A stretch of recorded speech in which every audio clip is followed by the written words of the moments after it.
छात्र राजनीति राजनीति का पहला पड़ाव है और मैंने देखा है कि देश के अंदर जब भी कोई क्रांति हुई हो,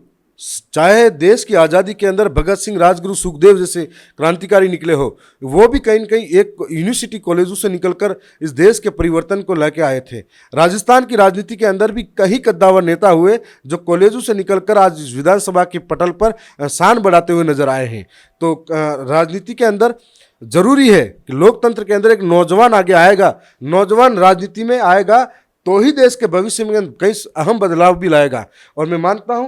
कि राजस्थान की सरकार इसलिए डरी हुई है, आज युवा समझ रहा है, युवा हर किसी के झंडे डंडे उठाने को तैयार नहीं है, युवा सच्चाई के साथ है, सच्चाई को समझते हुए वो लोकतंत्र में एक नई इबादत लिखने के लिए तैयार बैठा है। आपने देखा होगा दक्षिणी राजस्थान के अंदर, जो आप जयपुर के अंदर बैठकर अगर देखोगे तो राजस्थान की विधानसभा में कांग्रेस अलग नजर आएगी, बीजेपी अलग नजर आएगी। हमारे इलाके के अंदर अंतिम चुनाव हुआ था, 130 में से उदयपुर संभाग की 22 कॉलेजों के अंदर भील प्रदेश विद्यार्थी मोर्चा ने चुनाव जीता था और ऐसे वक्त में चुनाव जीता जब एनएसयूआई और एबीवीपी दोनों एक होकर चुनाव लड़ी थी। तो ऐसे में हम कह सकते हैं कि हमारे इलाके से भी डरी हुई है सरकारें कि अगर कॉलेज के चुनाव होते तो सारे नौजवान जीतेंगे और एक अलग से माहौल पैदा होगा और नौजवान आगे आएगा। और मैं चाहता हूं कि चुनाव हो, तो चुनाव होगा तो लोकतंत्र के अंदर नौजवान इस लोकतंत्र की परिपाटी को समझेंगे, देश के अंदर अहम बदलाव आएंगे, युवाओं को राजनीति में आने का एक अवसर मिलेगा